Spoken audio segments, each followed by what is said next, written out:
आप देख रहे हैं करंट खबर। मैं हूं सौम्या। चलिए आगे बढ़ते हैं खबरों की ओर।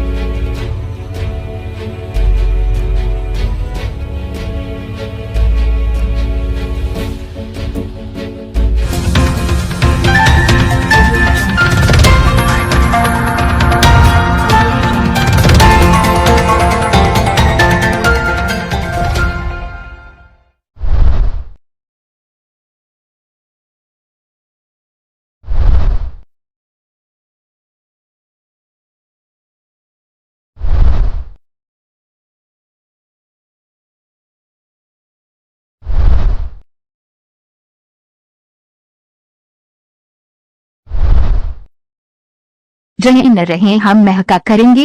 भारतीय फिल्म संगीत की दुनिया के सबसे प्रतिष्ठित और सम्मानीय हस्तियों में से एक स्वर सम्राज्ञी लता मंगेशकर 92 वर्ष आज हमारे बीच नहीं रहीं। डंडा स्वर कोकिला के नाम से प्रसिद्ध लता मंगेशकर को सभी प्यार और स्नेह से लता दीदी बुलाते थे। लंबे समय से वह बेशक फिल्म संगीत की दुनिया में पहले जैसी सक्रिय तो नहीं थी, लेकिन सोशल मीडिया के माध्यम से वह अपने प्रशंसकों एवं शुभचिंतकों के बीच लगातार बनी रहती थीं। कोई तीज त्योहार हो या किसी महान प्रतिभा का जन्मदिन इत्यादि, वह हमेशा अपनी शुभकामनाएं प्रकट करती थीं। भारत के पूर्व प्रधानमंत्री श्री अटल बिहारी वाजपेयी के समय एनडीए की सरकार के कार्यकाल के दौरान साल 2001 में लता मंगेशकर को भारत के सर्वोच्च नागरिक सम्मान भारत रत्न से नवाजा गया था। इसके अलावा उन्हें वर्ष 1969 में पद्म भूषण सम्मान, वर्ष 1989 में दादा साहब फाल्के सम्मान और वर्ष 1999 में पद्म विभूषण सम्मान भी प्रदान किए गए। उनके जाने से संगीत की दुनिया का एक अध्याय समाप्त हो गया है। भारतीय फिल्म संगीत की दुनिया में बीते 7 दशकों से अधिक उनकी उपस्थिति का यूं बने रहना वाकई किसी महान उपलब्धि से कम नहीं है। संगीत के प्रति उनकी निष्ठा, लगाव और समर्पण का भाव इस बात से भी पता चलता है कि एक बार एकांत में ईश्वर के दर्शन पर उनके विचार पूछे गए, जिस पर उन्होंने कहा था, मुझे गाना मिला है, वही मेरा ईश्वर है। शायद मौजूदा दौर की युवा पीढ़ी के लिए ये लता मंगेशकर का अर्थ समझना थोड़ा मुश्किल है। वह केवल एक आवाज नहीं थी।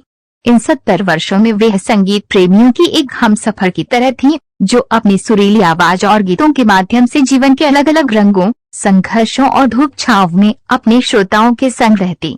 शायद इसीलिए लता दीदी का जाना ऐसा लग रहा है मानो कोई अपना चला गया हो। हाल में उन्हें कोरोना हुआ, लेकिन बीते कई वर्षों के दौरान वो सेहत ठीक न रहने के चलते कई बार अस्पताल में भर्ती होती रहीं। हर बार उनकी सलामती के लिए ईश्वर से प्रार्थना की जाती।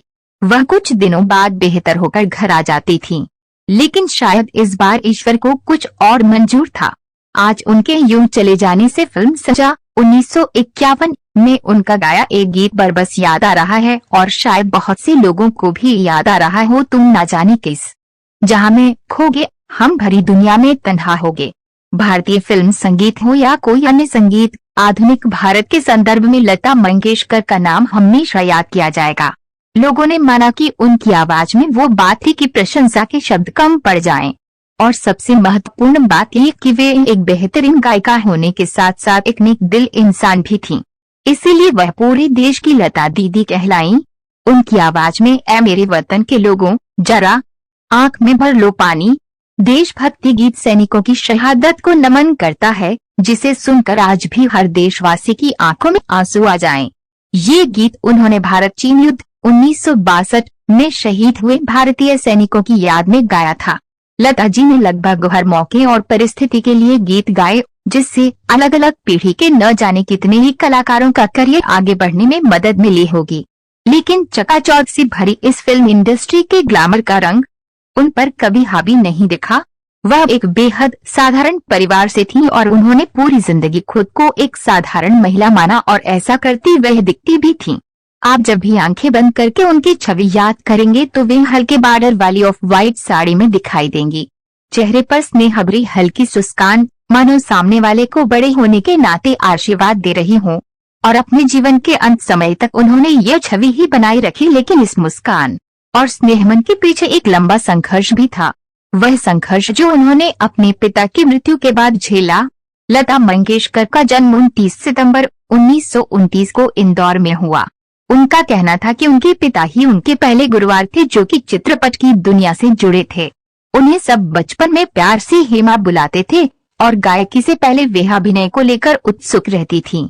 यही वजह थी कि उन्होंने 5 साल की उम्र में पहली बार एक नाटक में काम किया।